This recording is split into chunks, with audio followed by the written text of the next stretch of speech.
Hi, and thank you for checking out my video review. You can find a lot of video reviews, but most of them are from games at or near release date. But not every one of us can afford every new game, or is able to spend that amount of money for a game that probably still needs to be patched a lot. Not every gamer is dedicated to a single genre or franchise, so we can afford to wait and see. So what do you mostly do then? You wait for either the game to get patched, release a complete edition, or it reduces in price.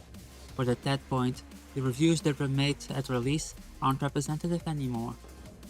For my first video review, I've chosen DriveClubVR. When I play it, I enjoy this game a lot, so I revisit it regularly. But how does it fare in 2020? Did they address the problems? And how does it stack up today to other similar games on the platform? Let's look into it. We always look at the graphics of a game first. If it isn't about the quality, then we see if we like the style of it. DriveClub VR has gotten a lot of criticism about this, because it was constantly measured against his big brother. DriveClub was and still is a beautiful game, also thanks to its realistic time and weather effects. But since a VR game needs to render an image twice, one for each eye, and high frame rates are a necessity, obviously sacrifices had to be made. With a game like DriveClub, which wasn't made with VR in mind, this is very noticeable. The sacrifices were mostly made to the environment. There's no dynamic weather or time, although you can select the time of day before you start the race. You can only choose between sunny, cloudy or random. No rain here, sadly. The early mornings and evenings, when the sun is low, are the most beautiful and impressive times to drive. They also add to the sense of being in the game, when the sun glares into your eyes and even displaces dirt on some parts of the window. If you want a challenge in driving, the nighttime will give you that. They are actually too dark, doesn't matter which time at night you drive. There seems to be a straight cutoff in time. Daylight is the easiest to drive, since you'll get the clearest view that way. The locations, while still varied, definitely had some sacrifices made to them. Texture quality has taken a hit, and a lot of assets in the environment were stripped. But there's still enough around to feel yourself in a world that is alive. The liveliness is bumped up by retaining a lot of, maybe unnecessary, particle effects. There is still smoke, dust and sparks flying around while you drive, which add to the realism of being there. Things like balloon, confetti and even leaves are also still present, which I don't know if they were necessary to retain, at least not at the cost of more important stuff. The main problem with the environment is in the distance. The further into the distance, the jaggier it gets, or softer, or blurrier, however you want to call it. When the patch was announced, we hoped they would address this issue, because in racing, the more you can look ahead, the better. Sadly, that never came. There was a patch, but it apparently only did things for the lighting. The Pro supposedly has dynamic light, shadow casting, and reflections in certain parts, like on the cars. The environment is impressive enough that I wish they downgraded it a bit more if it meant that it was crispier in the distance. That said, it isn't as bad as some reviewers and comments make it out to be. You also have to consider there are people who like to bash on VR, and especially PSVR.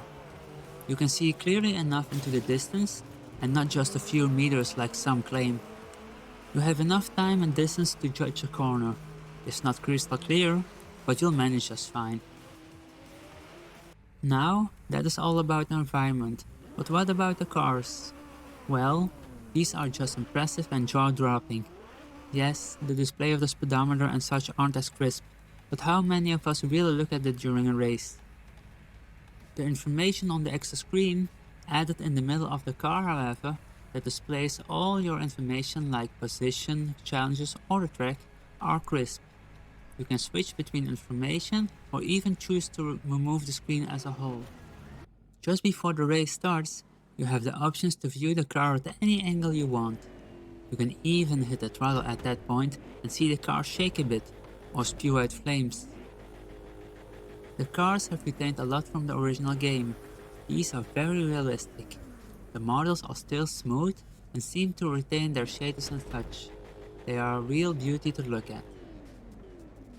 You can also open the door and get inside, checking out the rest of the car. This is something impressive again. You really feel yourself being inside the car. The funny thing is, the first few times I played this game, I could almost smell that new car smell. It's that good. You can see they really love their cars, that they retained so much of it. But was it worth it? Seeing as how impressive they are, I would have gladly taken a slight downgrade to the cars, if that meant seeing a bit clearer into the distance. I'm pretty sure they still would have looked impressive in VR.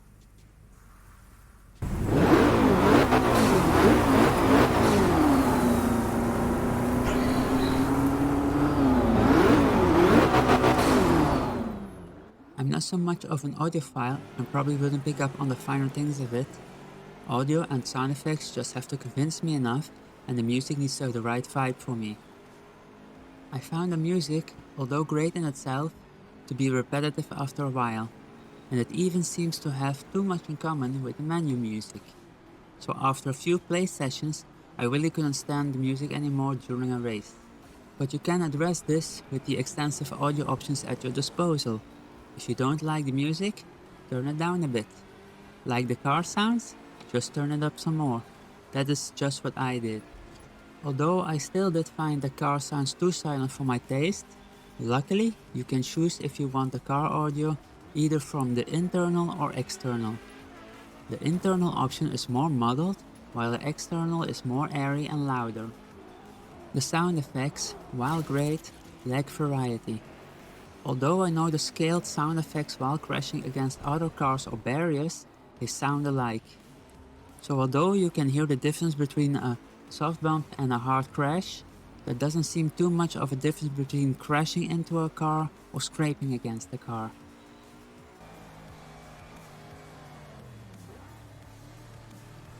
The VR in itself is done right. You have a real sense of presence. Driving goes much better since you are able to look around while driving and even use the mirrors to see if anyone is gunning for your position. Being able to turn your head to look for the upcoming corner makes it a lot easier to take the corner and prepare you for the next one, even if it's a hairpin. This game got some criticism on being nausea-inducing. I won't deny sometimes feeling queasy after driving for a while, but it's mostly after I'm done with the game. During racing itself, I'm mostly too invested in the game that the nausea doesn't cross my mind and takes a back seat. It is manageable if you know what to take into account. I'm someone who gets car sick in real life as well, if I'm not the one driving and aren't looking at the road. If you are like me, I'll give you some pointers to watch out for.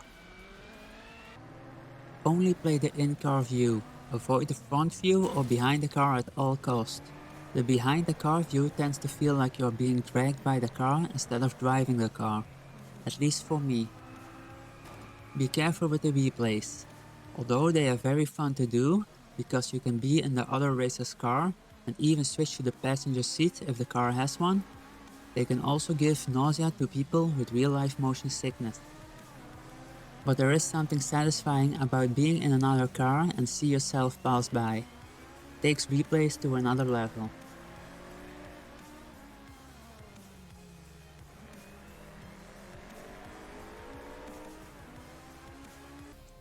You have 6 countries to choose from, each having a total track of 19, although half of them are driving the opposite way.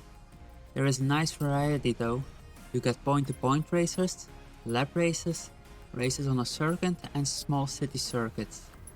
I tend to stick to the point-to-point races and the lap races. There are a few modes to tackle these tracks. You have the Tour, which basically is a set of challenges and tournaments for you to go through, which earns your stars. But you can also choose single or random event. There is nothing new under the sun here. They consist of regular races, time trials, drifting and sprints. Sprints are just very short distances to drive on a piece of any track. You even have a mode where you can just drive around and take in the views. There is also around 80 cars divided into 5 classes: Hot Hatch, Sports, Performance, Super and Hyper. You even have the buggy from the ModelStorm games. There is no tweaking if a car doesn't handle like you want. You either learn to drive with it, or you choose another car. You use the car as is, only being able to choose a color or select one of your custom colors. You have 16 custom colors which you are able to override. If you expect Need for Speed's visual tweaking or Gran Turismo's engine tweaking, you're going to be disappointed. In that regard, Driveclub is a straight up arcade racer, but its driving handling strikes a nice balance between arcade and sim. If you are someone who likes it more on the sim side, there is even an option in the settings to turn on hardcore handling. If you have a heavy foot, you better leave this option off.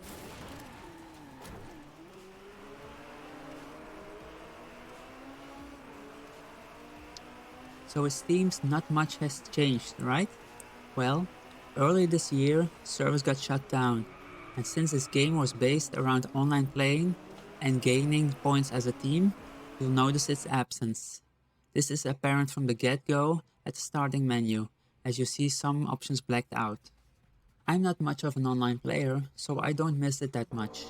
But what I was surprised to miss were the face-off challenges you regularly got. You still get a few, but those are only in the tour and are part of the challenges. This game had random face-offs, anywhere on any track. These could consist of gaining a certain speed or average speed at a certain part of the track, or keeping close to the raceline as possible, to drift around bends.